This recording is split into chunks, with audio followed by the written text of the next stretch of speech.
Bienvenue à une autre émission de Blabla.net, la mission où on discute de construction de logiciels avec la technologie Microsoft.net. Mon nom est Mario Cardinal, on est le 23 mars et aujourd'hui nous avons un invité de Mac pour parler d'intégration continue.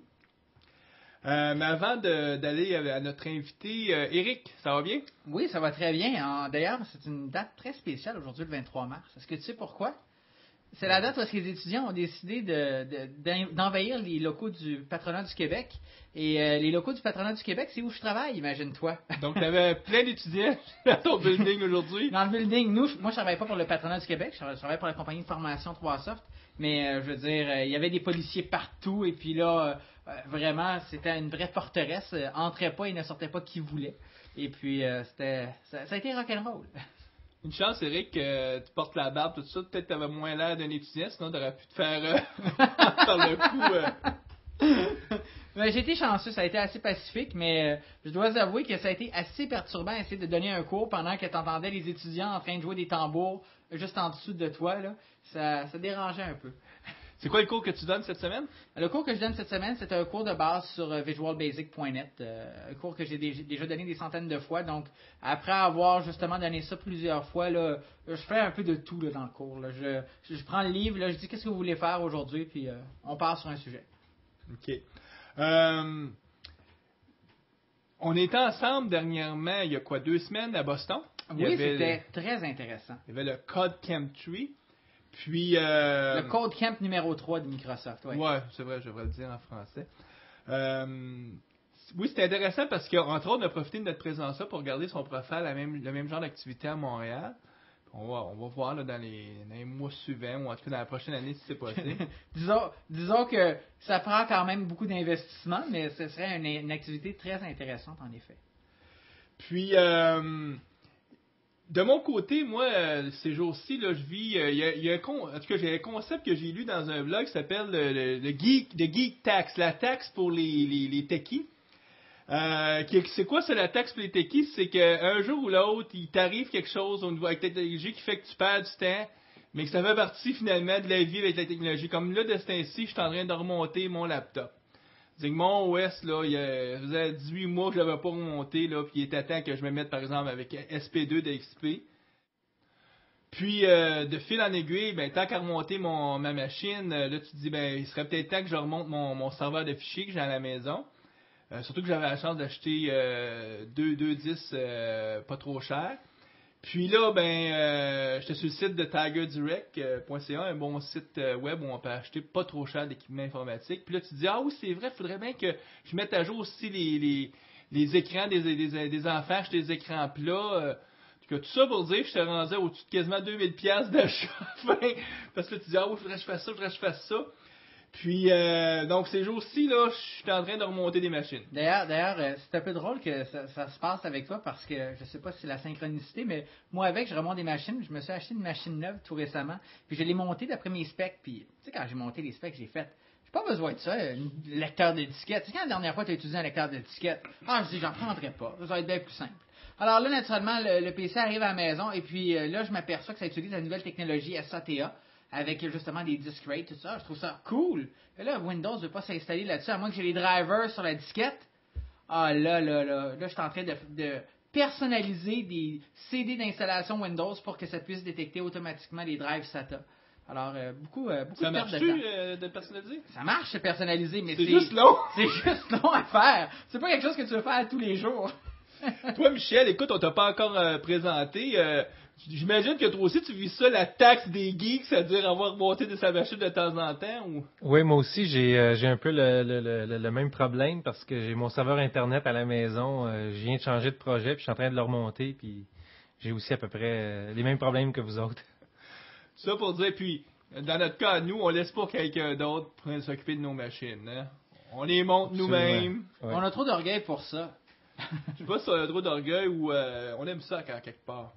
Mais je dois avouer que ça commence à me tanner. Là. Après avoir passé 30 heures, là, tu te dis ça va faire.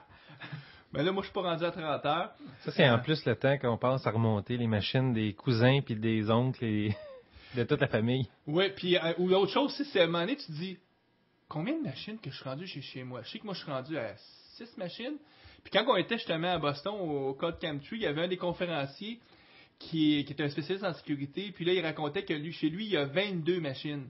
Puis il dit, ma femme n'aime pas l'informatique. Mais il dit, il y en a plein. Finalement, tu as des garde-robes qui servent juste à mettre des serveurs. Là, tu te dis, on est vraiment techie. C'est le cas de le dire. Je suis pas encore rendu là. Moi, la majorité des machines, c'est plus pour les enfants. Avec 4 enfants, là, bon, c'est peut-être un peu débile, là. Je suis en train de m'aligner finalement pour qu'ils aient à peu près tous chacun leur machine. Mais, tu te dis, bon, cette vieille machine-là, je pourrais bien la recycler puis la donner au petit 2 ans et demi quand il veut jouer sur CCD. Même si c'est un petit hard disk de 4 gigs, ça va faire la job. Donc, là, tu montes des machines puis un jour ou l'autre, faut que tu les maintiennes.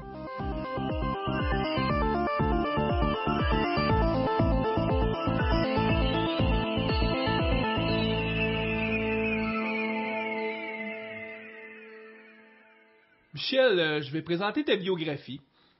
Tu es un architecte senior, indépendant, un consultant. Absolument. Comme moi.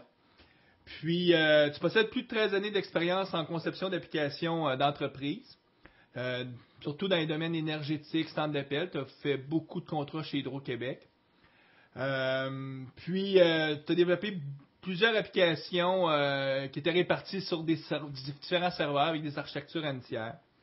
Je dirais d'ailleurs que c'est une de tes grandes forces, tout ce qui est le design des infrastructures, de tout ce qui est l'architecture organique.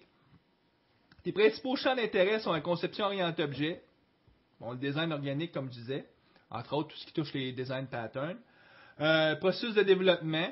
Aujourd'hui, on va parler d'intégration continue, mais je sais que tu es quelqu'un qui s'adresse beaucoup à tout ce qui touche test-driven development. Absolument.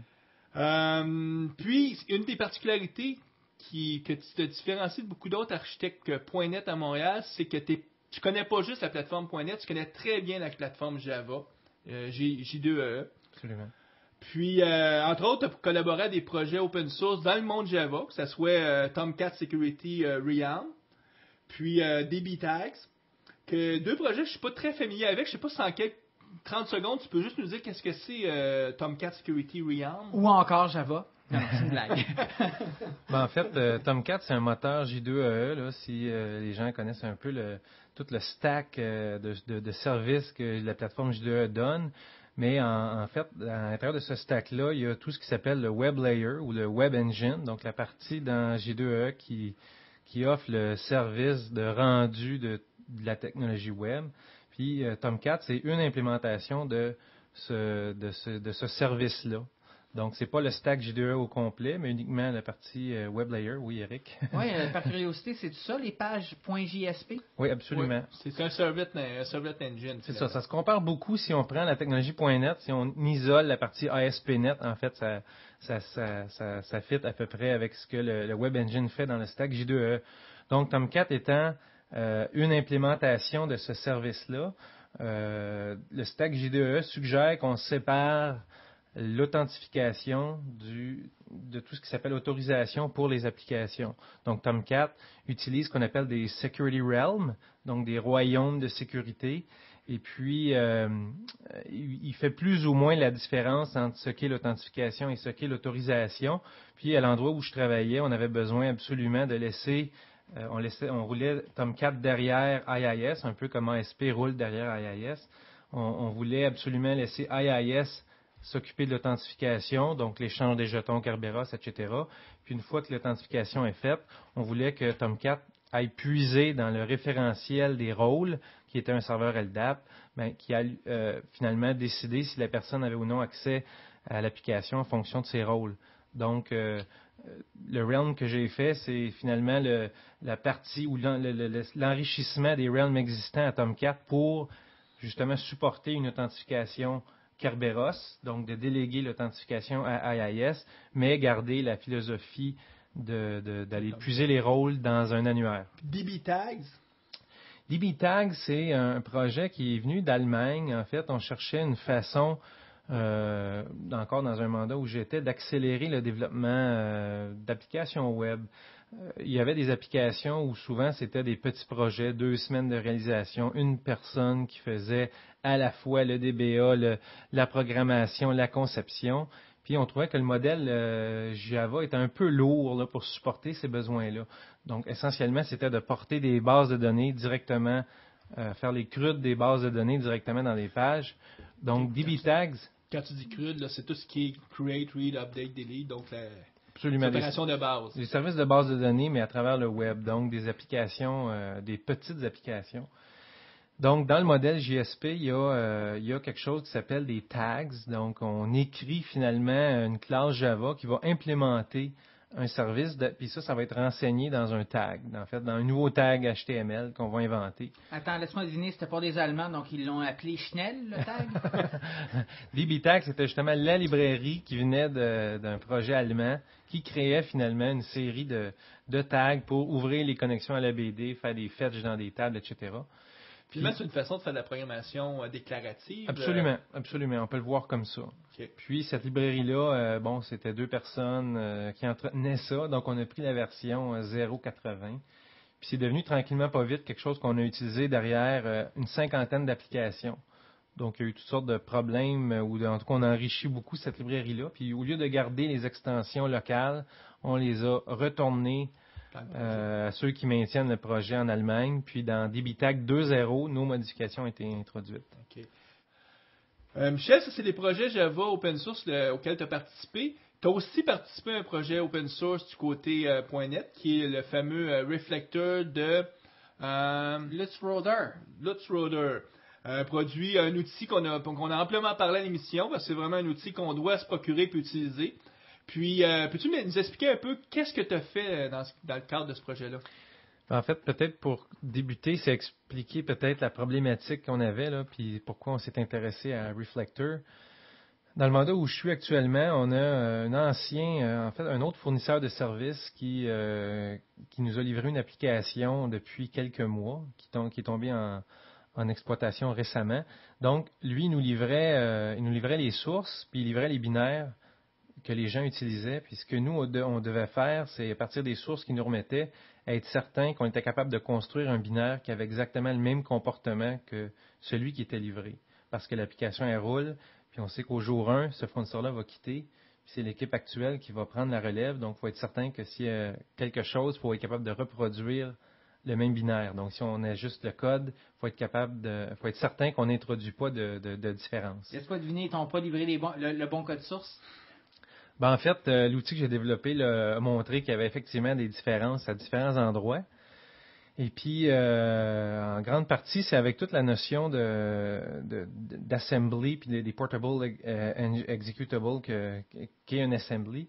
Reflector nous a montré que finalement, si je prends le même source, je le compile sur 2 machines différentes à des moments différents, même si le source est exactement identique.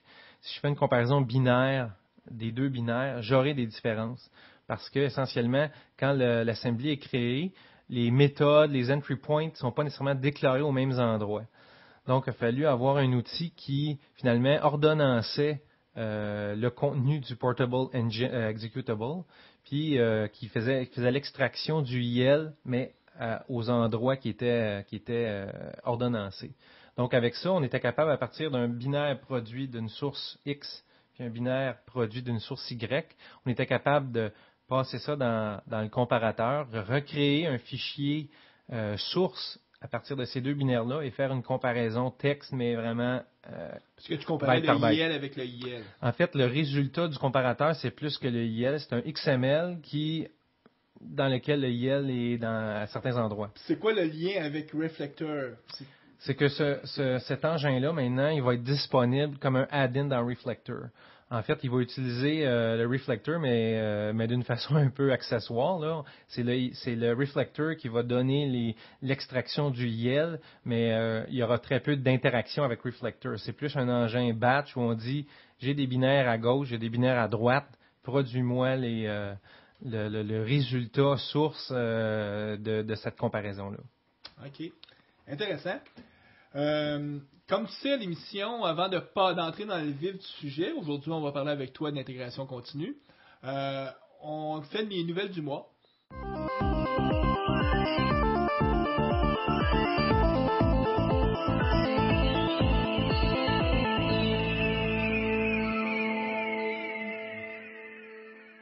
Bon, ben avant de faire les nouvelles du mois, à la dernière émission, j'ai annoncé qu'on ferait tirer le livre Test Driven Development. Puis, je vais annoncer qui est le gagnant. J'ai demandé à Michel Perriand, notre invité, de tirer au hasard. Puis, il a choisi Frédéric Gagné. J'aime bien ça, il a choisi. Oui. Il a choisi. Pas choisi, mais il a tiré Frédéric Gagné. Puis, je vais rentrer en contact avec Frédéric pour lui remettre son prix. Il y avait un nom prédestiné. Tout à fait. Les nouvelles du mois. Une première nouvelle, moi, qui date, mais qui est peut-être d'une semaine ou deux maintenant, c'est que Microsoft a décidé d'acheter Groove, la compagnie qui faisait essentiellement un outil de communication peer-to-peer. Je ne sais pas comment le traduire en français. Peer-to-peer, ça serait... Pair à Pair à pair. pair. Point à point. En tout cas, le produit Groove, c'est au cœur de leur technologie, c'est ça, c'est la capacité de faire de la communication point à point, en tout cas, d'ordinateur à ordinateur, sans avoir besoin d'avoir un serveur central. Mettons, je décrirais ça comme ça. Puis eux, ça faisait déjà quelques années là, qu'ils avaient développé leur technologie. Il faut dire que le fondateur de Groove, c'est Ozzy. J'oublie son nom de famille, mais je sais que son prénom, c'est Ozzy. C'est celui qui a créé le produit Lotus Note. C'est pas un nobody. Donc, c'est pas Osborne, son nom de famille. Non.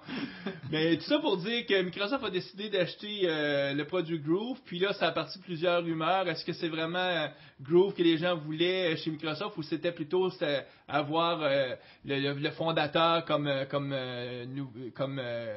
collaborateur? Si je ne me trompe pas, ils l'ont nommé récemment vice-président technologique.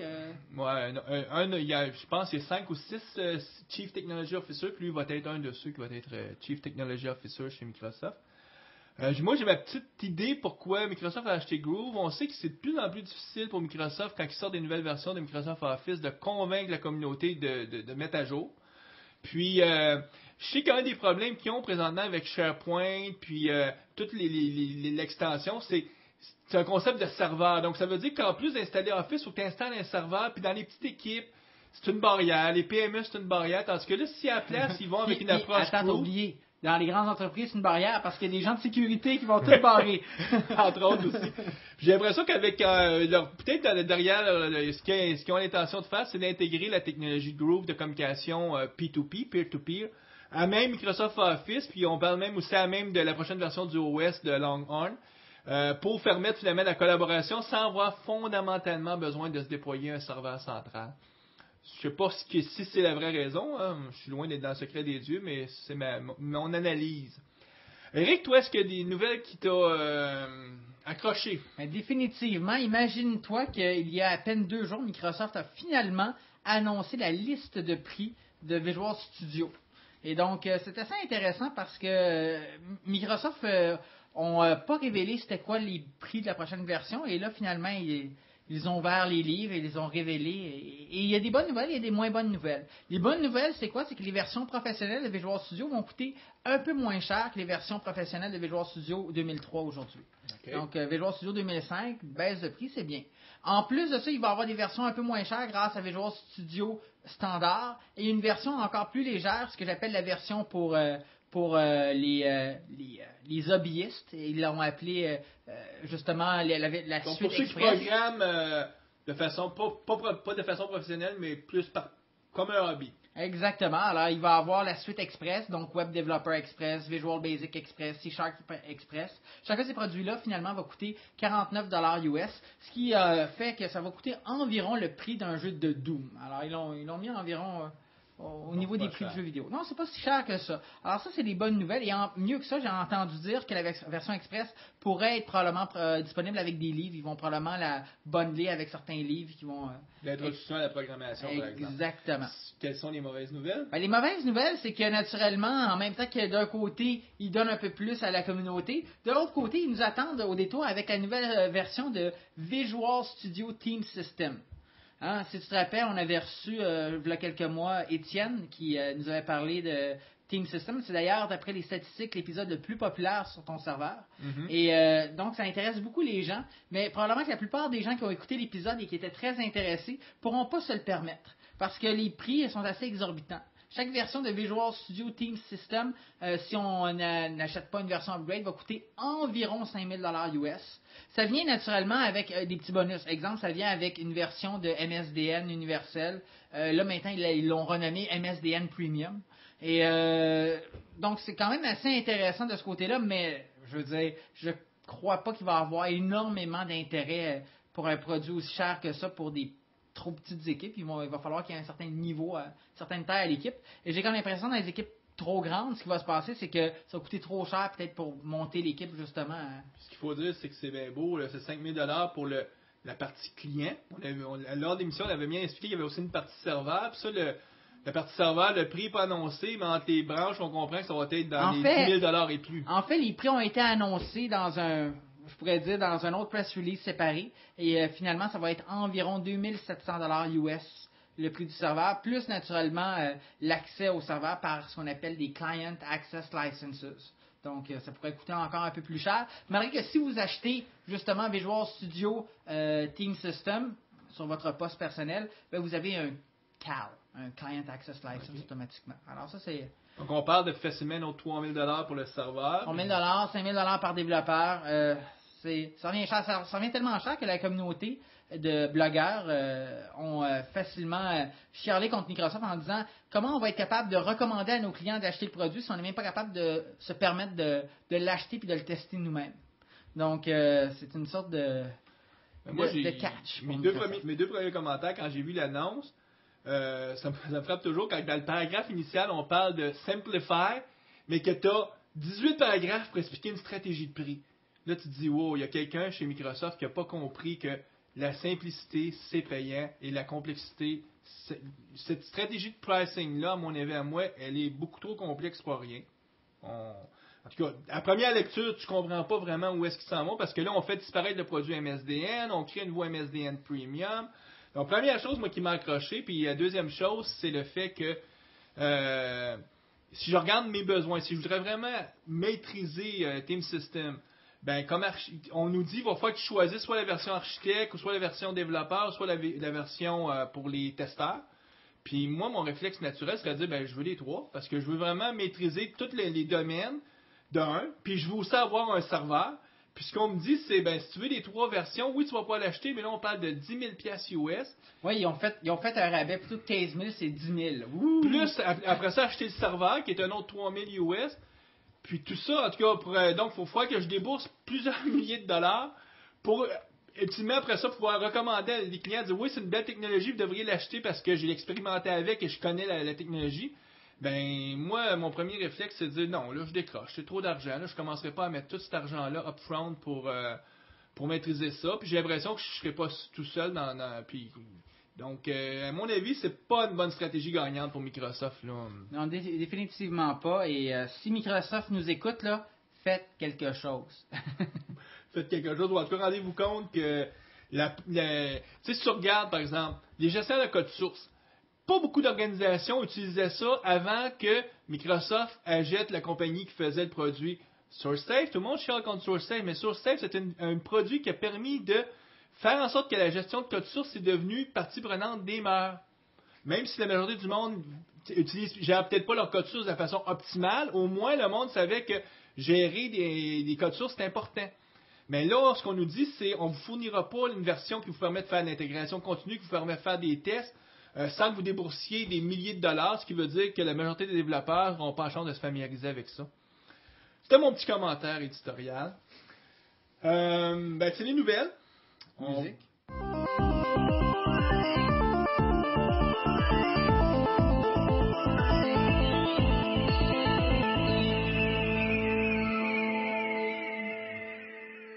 Intégration continue. Écoute, Michel, on veut en savoir plus. On veut vraiment que tu nous expliques, avec ton talent de vulgarisateur, ce qu'on devrait savoir sur l'intégration continue. Comment ils appellent ça en anglais? Il appelle ça du Continuous Integration.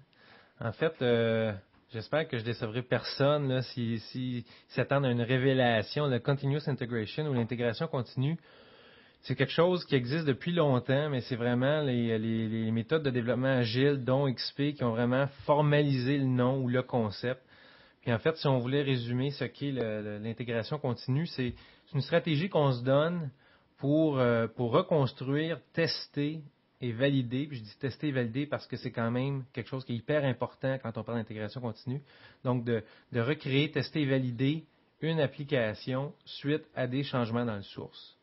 Donc, ça paraît vague comme ça, mais c'est vraiment une stratégie qu'on se donne, puis c'est supporté par différents outils. Donc, ce n'est pas un outil qui nous permet de faire de l'intégration continue, c'est vraiment une boîte d'outils qu'on utilise à ces fins-là. OK, on va regarder les outils dans un deuxième temps. Pourquoi on voudrait faire de l'intégration continue? Ben, en fait, pour ceux qui ont travaillé dans des projets de développement, disons, plus ou moins importants, là, dans mon cas, souvent, on faisait des builds le vendredi puis c'était à midi que le build se faisait parce qu'il y a 5-6 développeurs, ça fait une semaine, 7 jours qu'il y a des modifications dans le code, puis on savait très bien que quand on essayait de mettre tout ça ensemble le vendredi, c'est un cauchemar. Il y a des erreurs partout, les gens ne savent pas trop pourquoi, ils ont cassé des signatures. C'est tout un problème d'essayer d'intégrer des choses qui évoluent. Puis par expérience, vous partiez le vendredi, ça marchait toujours pas, puis c'est le lundi, souvent peut-être même le mardi matin que vous finissiez par faire marcher tout ça ensemble. Ben absolument, c'est pour ça que ça se faisait le vendredi, parce qu'on savait très bien qu'on avait la fin de semaine pour finalement réussir à faire cette intégration-là. Donc souvent... Ça va mieux avec une bière dans le corps. Ouais. Donc souvent, l'intégration, c'est ça, se faisait le vendredi parce que justement, il y a toutes sortes de problèmes reliés à ces intégrations-là. Donc l'intégration continue, c'est de faire ça le plus vite possible, puis d'avoir une application qui est intégrée à tout moment. Donc c'est un peu l'idée de... Donc le bénéfice, c'est de ne plus avoir tous ces problèmes d'intégration-là. Ben, plus juste le vendredi, mais à tous les jours. Ben, en fait, c'est ça. En le faisant régulièrement, souvent, les changements que les développeurs apportent, ben, c'est frais à leur mémoire. Et puisque c'est mécanisé, il n'y a pas un développeur ou quelqu'un qui joue le rôle de build manager qui fait tout sur son poste. Donc, on essaie de mécaniser ça le plus possible. C'est ça, tu dis, on le fait souvent. Donc, le premier réflexe de ceux qui souffraient, c'est de dire... Quoi? Il veut plus que je chauffe juste le vendredi, il veut que je chauffe tous les jours de la semaine. Ben, d'ailleurs, c'est une des impressions que les gens ont. On dit, si c'est difficile une fois par semaine, imagine, il faut que je le fasse 10 fois dans la même journée, ça va être l'enfer. Mais au contraire, ce que les statistiques semblent démontrer, c'est sur des projets de moyenne à grande envergure. Si on compare un build qui est fait une fois à tous les 5 jours versus un build qui est fait une fois à tous les jours, c'est pas 5 fois plus de temps que ça prend, c'est 25 fois plus de temps. Plus le temps passe entre les deux, l'intégration, c'est toujours exponentiel. Absolument. C'est de plus en plus difficile. D'où le pourquoi vous voulez réduire le temps au minimum possible. Absolument. Le réduire au minimum, mais pas seulement construire l'application, mais vraiment d'aller beaucoup plus loin dans, en fait, ce qu'on veut derrière un build ou d'une intégration continue, c'est être capable de plus que juste construire l'application, c'est aussi d'avoir confiance dans les modifications qui ont été apportées. Donc, je vais être certain que je n'ai pas cassé le comportement de l'application. Donc, ça compile, que ça construit, c'est déjà très bien, mais on va aller beaucoup plus loin que ça. Donc, si je pousse ça au maximum, je vais dire, OK, si à toutes les 5 minutes, je reconstruis l'application, je devrais avoir comme, tu sais, juste 5 minutes de changement dans mon code source, donc je devrais avoir quelque chose d'assez stable. Absolument. Le X, c'est si je fais ça manuel, puis ça me prend 3 heures à faire toutes les opérations manuelles, ben ça n'a pas d'allure. Ça veut dire que manuellement, le minimum de temps que je peux mettre dans chaque build, c'est 3 heures. Mettons, ça me prend 3 heures. Absolument. Juste pour donner un exemple, dans le mandat où je suis actuellement, la première construction m'a pris à peu près 3 jours. Puis vers la fin, je pouvais la faire facilement en 6 heures. Pourquoi? Parce que tu avais automatisé des tâches. Non, en fait, c'est aussi parce qu'il y avait une certaine connaissance de ce qu'était l'application puis des problèmes qui étaient reliés à celle-là. Il y a des références circulaires, il y avait toutes sortes de trucs dedans. Donc, ça me prenait à peu près 6 heures. En l'automatisant, ça prenait 6 minutes à peu près. Donc, la solution pour réussir à réduire encore plus de temps, c'est d'automatiser. Absolument. Pour arriver à quelque chose que, comme tu dis, 6 minutes... Mais là, je comprends pas. Tu dis que ça te prenait 6 heures puis tu es passé à 6 minutes. Oui. Tu cliquais pas vite, puis quoi? Ben, c'est ça. L'avantage de l'intégration continue, c'est que c'est complètement mécanique. Il n'y a aucune intervention. C'est répétable. C'est toujours le même processus. Donc, C'est ça le but, c'est que tu vas avoir quelque chose qui est répétable, que tu sais que, parce que pas d'intervention humaine, il ne peut pas avoir d'erreur humaine, donc ton résultat à la fin te dit ça passe ou ça passe pas. absolument. Puis c'est complètement prévisible. C'est toujours les mêmes opérations qui vont être exécutées de la même façon. Ça passe ou ça passe pas? C'est quoi le critère pour dire que ça passe? C'est juste que je compile, parce que moi, à quelque part, mon Visual Studio, quand je compile, il me dit à la fin no error, donc je fais de l'intégration continue si je suis dans Non, Visual parce Studio. que ce que je peux faire, c'est je peux check-in quelque chose. Je ne sais pas ce que l'autre développeur fait à côté. Mais toute la semaine, je travaille sur mes morceaux avec les versions que j'ai parce que lui, il ne les a pas check-inés non plus. Donc, quand à la fin de la semaine, tout le monde check-in ce qu'il a fait, là, je me ramasse avec les problèmes de mes trucs parce qu'il y a eu des changements dans une autre partie qu'un autre développeur a apporté. Donc, c'est dès qu'un développeur fait un check-in, je m'assure que l'application est intègre.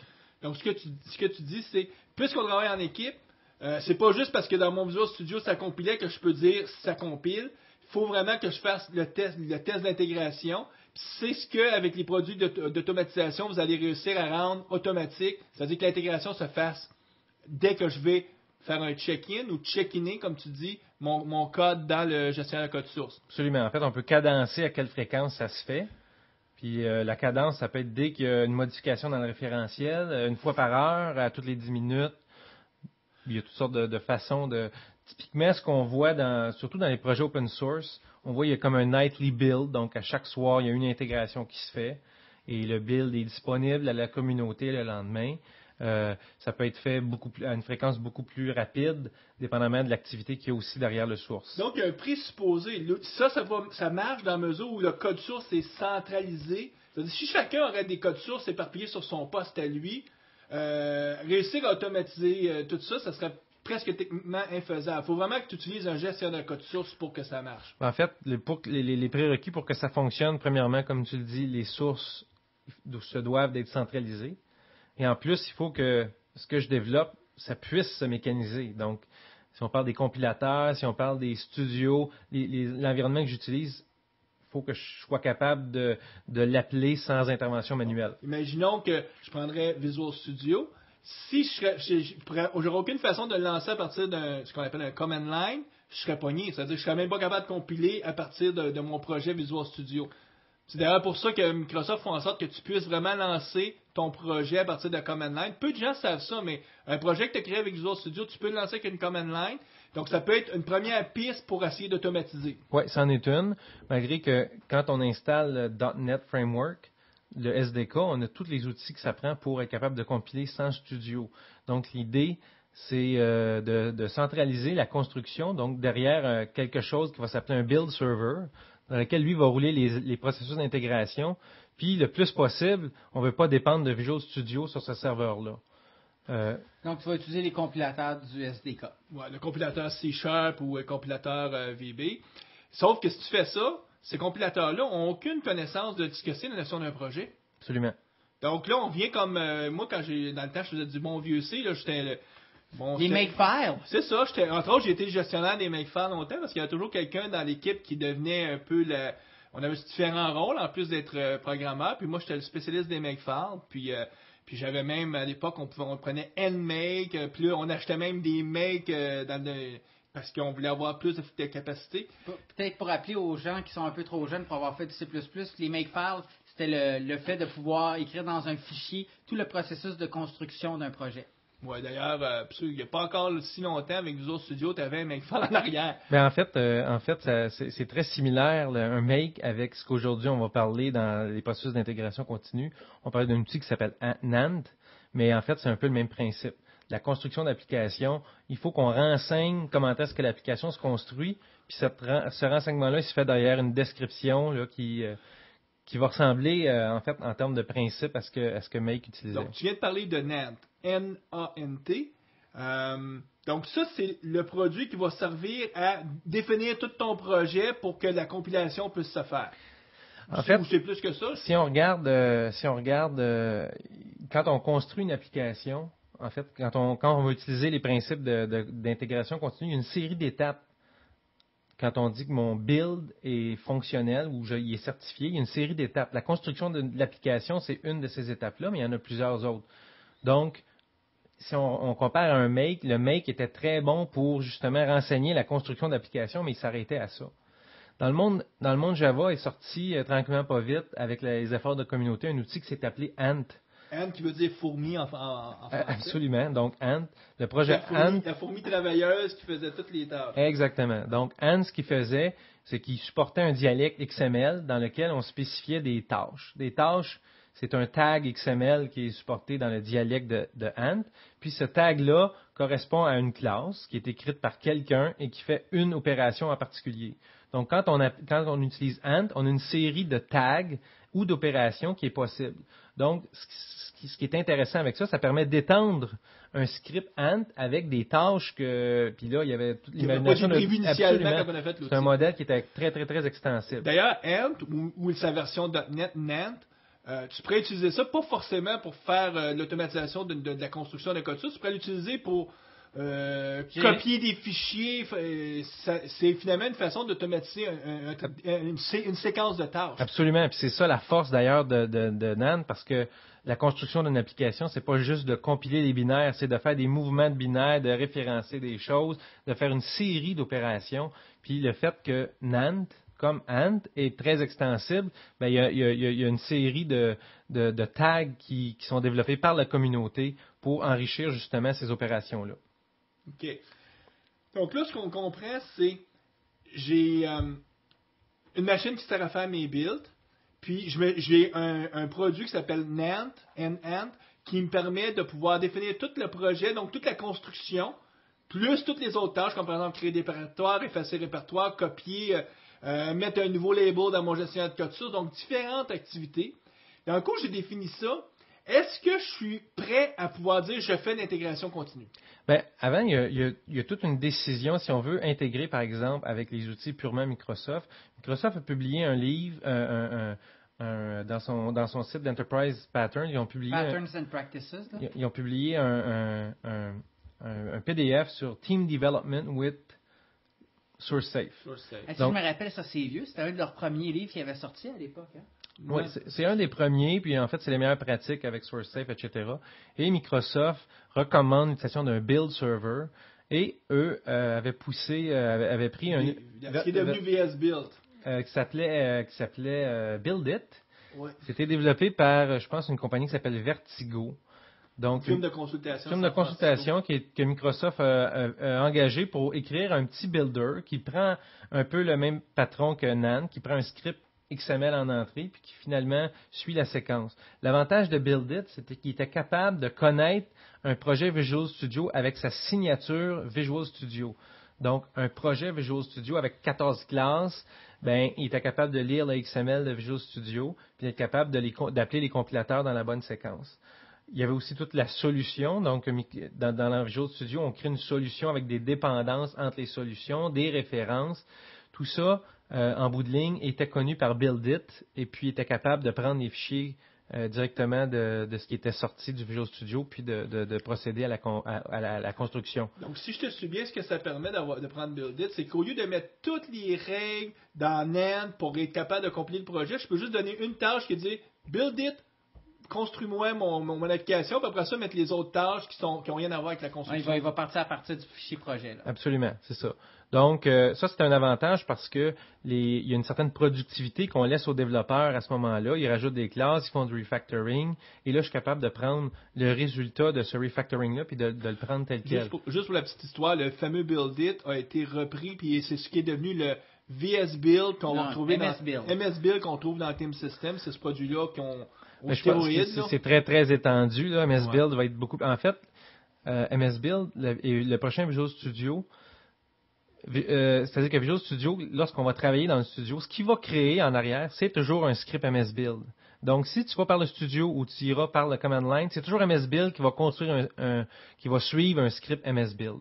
Mais pour aujourd'hui, c'est DevEnv qui est capable de lire ses fichiers à lui. Puis si on veut passer par les compilateurs du SDK, ça prend quelqu'un finalement qui va transformer le contenu, la connaissance qui est dans les projets puis dans les solutions, puis qui va être capable de nourrir les compilateurs. Puis d'utiliser Build It, c'est une façon raccourcie. Je sais que moi, on a pris ça il y a un an et demi, là, quand j'étais chez Desjardins, on avait un gros projet, puis on Build It. Ça faisait très bien la tâche. Où ce que Nant vraiment se distingue, c'est qu'il y a une extension des tags qui n'existent pas dans Build It.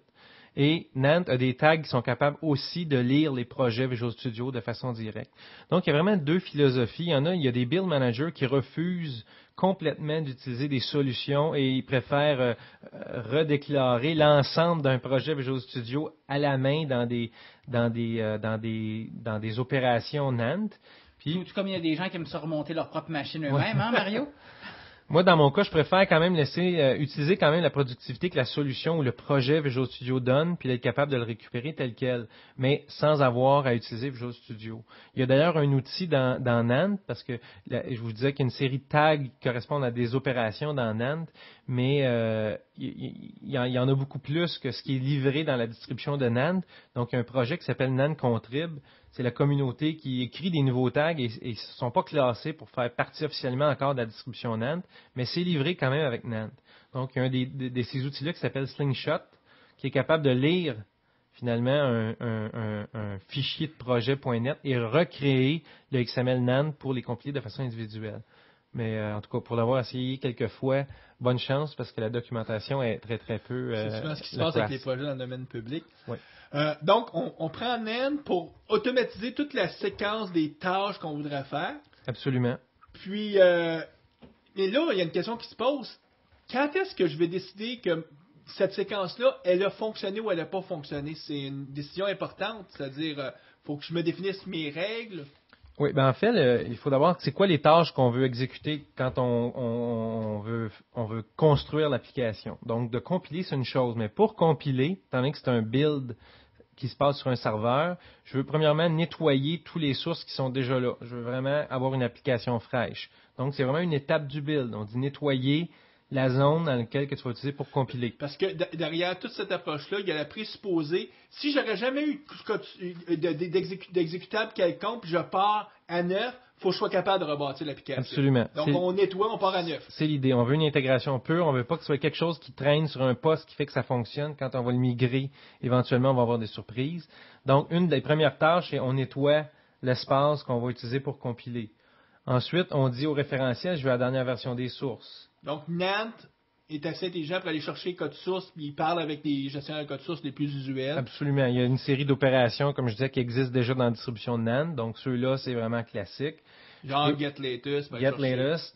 On appelle les compilateurs. Donc, et là, il y a toute une façon d'être plus ou moins granulaire. Il faut penser que le script peut être réutilisé dans un mode plus individuel. Je peux dire, je veux faire l'intégration, mais d'un module, par exemple, ce qui n'est pas vraiment une intégration, mais je peux réutiliser le même script pour recompiler des parties, donc de faire plus ou moins d'opérations. Donc, tu as toute cette notion-là dans un script Nant où, finalement, je déclare des targets, le target étant une somme d'opérations, puis ces targets-là peuvent être dépendants un de l'autre. Donc, arrive à un moment donné, la compilation passée, j'ai un programme exécutable.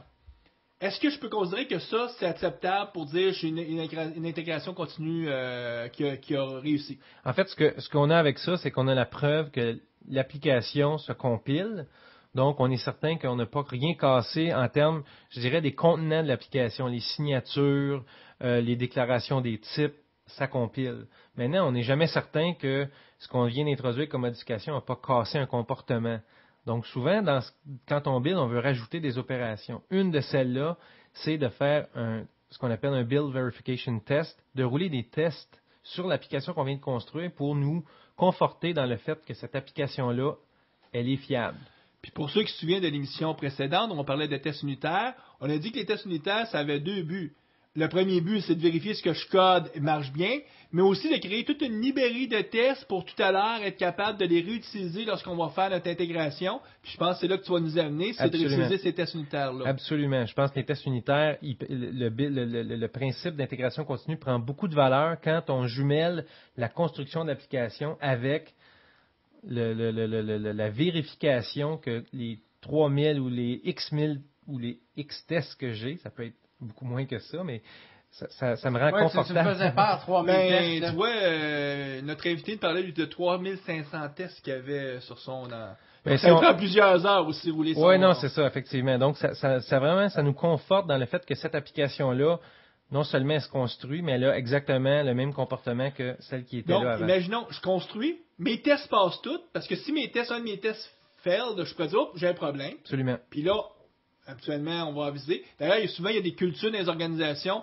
qu'on ne peut pas partir à la fin de la journée tant qu'on n'a pas reçu notre email qui nous dit que ce qu'on a rentré comme code source, ce qu'on a checké-in, a passé. Parce que c'est mal vu que tu aies parti, à moins que tu aies des obligations. Mais si tu n'as pas d'obligation, tu restes tant que tu as reçu ton email. Puis si tu as tout automatisé, habituellement, le email vient assez vite, tu te dis ça passe pas, puis ça passe pas. En tout cas, il y a même des cultures où tu pars pas tant que tu n'as pas débugué ce que tu avais créé comme problème. Mais d'ailleurs, Michel, juste par curiosité, quand tu disais que tu roulais ton test en 6 minutes tantôt, ça incluait-tu les tests unitaires? Non, dans l'endroit où je suis, on hérite d'une application neuve, mais quand même existante. Donc, on mécanise la construction, mais on n'a pas encore de test sur cette application-là. Donc, on va probablement utiliser de profiter de la maintenance et de l'introduction des bugs pour introduire les tests dans le processus. Un coup que mes tests unitaires ont passé, est-ce que je dois arrêter là ou je pourrais même en faire plus? On peut en faire beaucoup plus. En fait, une fois que les tests sont passés, là, je suis certain que l'application se construit, elle a le comportement. Je peux rouler des trucs comme FXCOP. Donc, c'est quelque chose qui va s'assurer que le code que j'ai utilisé suit les standards que l'on s'est donnés. Les exceptions sont traitées de la même façon. Les variables sont toujours déclarées de la même façon. Donc, je suis capable de dire, je veux en plus rajouter ces tâches-là. Je veux aussi peut-être ajouter la vérification de la couverture de mes tests. Est-ce que les tests que j'ai roulés couvrent l'ensemble de mon code? Donc, je peux m'assurer de ça aussi. Il y a une série d'étapes comme ça, on peut ajouter un paquet d'opérations pour que finalement qu'on soit vraiment certain de ce qu'on livre. Le build qu'on crée, on est entièrement confiant. Tu disais que c'était quelque chose qui n'est pas nouveau. À l'époque où j'étais chez Codagène, donc on remonte il y a déjà 3 ans, 4 ans. Nous, ce qu'on faisait, c'est un coup qu'on avait, à l'époque, il n'y avait pas de framework pour les tests unitaires, mais on remontait notre setup kit, on lançait l'exécution de notre setup kit, on avait avec des produits de Rational, on avait automatisé des tests manuels qui étaient des clics de boutons, mais qui étaient tout automatisés. On roulait ça, donc on simulait littéralement l'installation puis le cheminement classique dans l'application pour être sûr que le setup kit qu'on livrait, parce que nous autres, c'était un produit commercial, qui était toujours aussi solide de version en version. Absolument. C'est pour ça que je dis que l'intégration continue, c'est pas nouveau. C'est juste que c'est une discipline qui maintenant a prouvé qu'il y avait des gains, puis ça s'est formalisé. D'ailleurs, quand tu parlais de l'automatisation des builds, des setup kits, Microsoft, à l'intérieur des murs de Microsoft, les gens ont pris un outil qui était développé par les gens de Microsoft qui s'appelle Wix, qui est devenu open source. Puis, c'est exactement pour suivre la même philosophie, être capable, une fois qu'un build est complet, de recréer des MSI pour finalement le déployer. Donc, Wix, c'est un produit open source pour faire des setup kits. Absolument. Donc, la version automatisable de ce qui serait un install shell ou un WISE. Donc, ça marche à partir d'un script XML. Absolument. Ce qu'on fait dans le processus d'intégration continue, on construit, on vérifie, on valide, on s'assure que le code suit les standards de l'entreprise, on s'assure que les tests sont couverts, on produit la documentation. Je ne sais pas si vous avez entendu parler d'un outil qui s'appelle NDoc. Donc, on est capable de jumeler une série d'opérations. En bout de ligne, une fois que notre build est certain, on peut dire, je fige le source avec le binaire que je viens de créer, j'archive ça dans un répertoire, n'importe quelle opération qu'on juge intéressante. On met des labels dans le source. À la fin, on prend ça et on crée un MSI. Encore là, on peut avoir, on peut aussi se préparer pour la phase subséquente. Une fois que le build a été fait, éventuellement, je vais vouloir faire des promotions, donc le faire monter dans mon processus de développement derrière les autres phases, les autres étapes de la cheminée. Donc, si on parle d'un environnement dev, un environnement de tests fonctionnels, de tests utilisateurs, de pré-prod. Donc, je peux préparer ces kits-là en fonction des différences de ces cheminées-là. Par exemple, il y a des configs à ajuster quand je passe d'un environnement. C'est pas les mêmes BD, c'est pas les mêmes schémas. Je suis capable de tout préparer ces environnements-là. Puis quand mon build est bon, je crée mes setups pour tous les environnements de ma cheminée. Donc, l'étape d'après, ça va être encore là, on peut utiliser les mêmes outils pour faire les promotions des builds. Souvent, quand on parle d'intégration continue, on va parler d'un produit qui s'appelle Cruise Control, qui est un des... Puis, à date, on a parlé de tout ça, mais on n'a jamais parlé de ce produit-là. Donc, pourquoi on a besoin d'un produit de Cruise Control pour être capable de faire l'intégration continue? Ben, en fait, ça prend quelqu'un qui dit, une fois que j'ai tout scripté, que ce soit Nant, MS Build ou des outils équivalents, une fois que j'ai tout scripté, la série d'opérations que je considère importantes lorsque je fais une construction d'application, ça prend juste quelqu'un qui va cadencer cet appel-là avec des changements dans le référentiel. Donc, Cruise Control, c'est un outil qui est développé par la compagnie ToughWorks, qui fait exactement ça. Donc, il fait peu de choses, mais c'est quand même très utile ce qu'il fait. Il va faire une vérification du référentiel, puis on va lui induire le code source, puis on va l'induire avec une cadence, puis lui, il va, en fonction des événements dans le référentiel, il va décider qu'il appelle ou non le processus de build. Donc, par exemple, il pourrait être programmé qu'à tous les 5 minutes, il va voir dans le gestionnaire de code source, est-ce qu'il y a quelqu'un qui a fait un nouveau check-in de code source? Absolument. Puis là, ce qu'il pourrait faire, c'est pour s'assurer qu'il ne prendra peut-être pas du code source, il pourrait dire, je prends ce qui est 5 minutes plus vieux, puis là, je fais un get latest, puis il part de ça, puis là, il va faire tout le build et tout, puis vérifier. Ben, Cruise Control aurait cette capacité-là, mais ce qu'on veut que Cruise Control fasse, c'est qu'ils disent démarre mon processus de build qui est pas du tout Cruise Control. Mettons qu'on prend Nan comme étant le coordonnateur. Puis lui, quand il va faire le get latest version, il va bien se rendre compte que ce qu'il y a dans son area versus ce qui est dans le référentiel, c'est uniquement il y a juste des choses que depuis 5 minutes qui ont changé. Okay. Donc, il peut y avoir différents scripts. Par exemple, si on pense de faire une intégration continue pour supporter le développement. Puis il y a beaucoup de développement. Peut-être que je veux que le build se fasse rapidement. Donc, je ne roulerai pas l'ensemble de mes tests, je ne roulerai pas l'ensemble des opérations que je vais vouloir éventuellement, parce que je sais qu'il va rouler tout le temps. Donc, le build dans le jour, peut-être qu'il ne fera pas une épuration du source, parce que justement, quand je vais faire le get latest version, je vais juste aller chercher ce qui vient de changer depuis la dernière fois. Mais sur le night build, donc le build qui va suivre le même patron, mais qui va être cédulé la nuit, lui va faire un nettoyage complet. Cruise Control te permet d'avoir cette flexibilité-là. Absolument. Donc, il offre aussi autre chose, c'est-à-dire qu'on peut voir ça comme étant une forme de cédulaire, ou en tout cas un processus. Souvent, sur Windows, on va parler c'est un service qui roule en background, puis lui s'assure de lancer les tâches. Mais il fait plus que ça de lancer. Comme tu dis, il peut être assez intelligent pour décider quel genre de tâche qu'il va lancer. Oui, en fait, puis ce qui est vraiment ce qui distingue Cruise Control des autres outils similaires, il n'y en a pas beaucoup dans le monde.net, mais il y a quand même quelques-uns. L'autre étant Draco. Draco, là, qui est très très facile à mettre en place. Je pense que ce qui distingue Cruise Control, c'est la capacité à vivre dans des environnements où il y a beaucoup d'outils. Donc, il sait très bien que il y a des outputs qui vont être produits par NAND, des fois par FXCOP, des fois par NUnit, des fois par NCover. Donc, puis ils ont toutes leur façon de loguer l'information. Donc, Cruise Control, puisqu'ils se prétendent, puis ils le sont en fait, un environnement de continuous integration, ils savent très bien qu'il y a une disparité d'outils derrière. Puis ils sont capables, avec leur extension de formatage, d'aller chercher les logs de tous ces outils-là de façon individuelle pour les présenter comme étant le résultat d'un seul et même build. Mm-hmm. Donc, ça, c'est vraiment une force que Cruise Control a par rapport à Draconet, entre autres. Donc, il te fait un petit site web, finalement, où tu es capable de voir toutes les builds qu'il y a eu. Et tout le résultat des builds, en fait, avec la publication des logs de chacun des outils individuels, mais d'une façon unifiée, à travers ses formateurs. En plus, il y a d'autres petits outils autour qui sont très intéressants. En fait, je peux demander l'exécution d'un build d'une façon manuelle à travers une interface web. Il y a un petit tray aussi qui existe pour celui qui joue le rôle de build manager. Il veut savoir quand les builds roulent. Donc, un petit outil dans le system tray qui dit ça passe, ça casse, etc.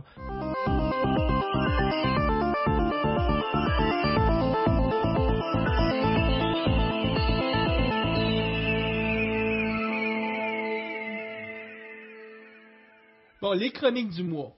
Michel, on demande souvent à notre invité de nous référer un livre qu'il considère important que les gens devraient lire.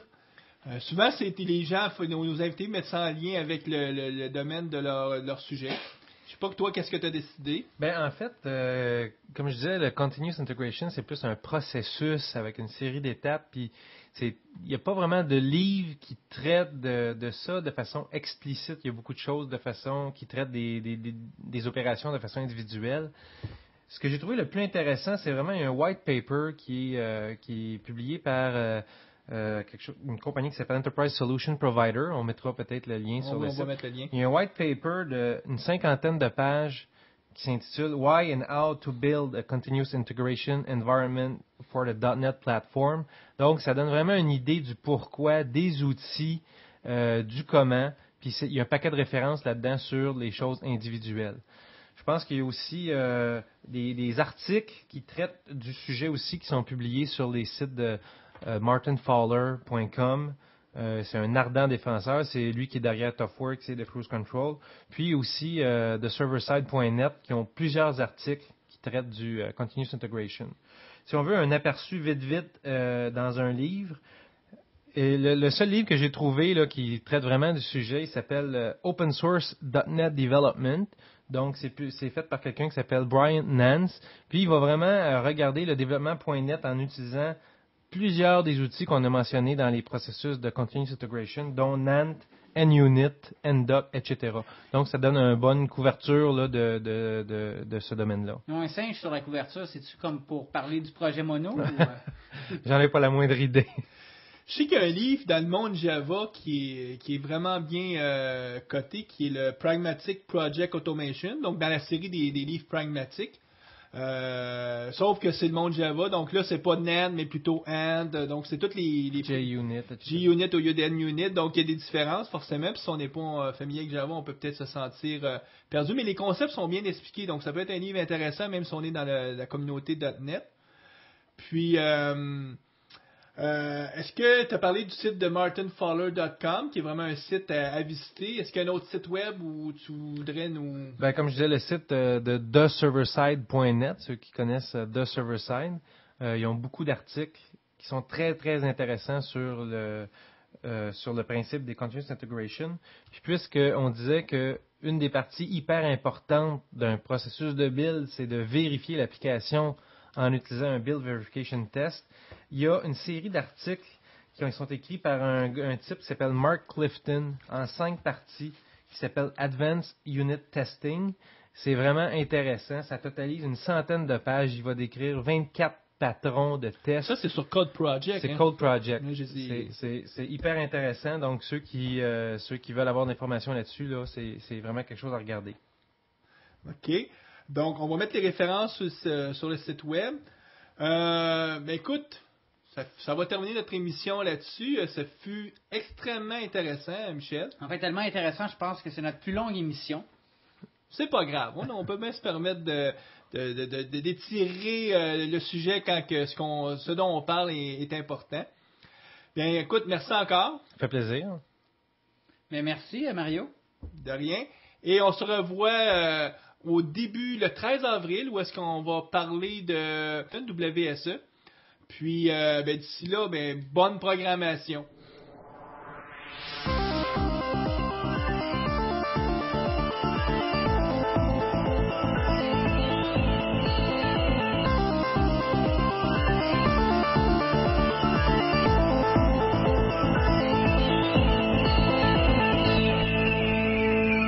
Where dogs meet.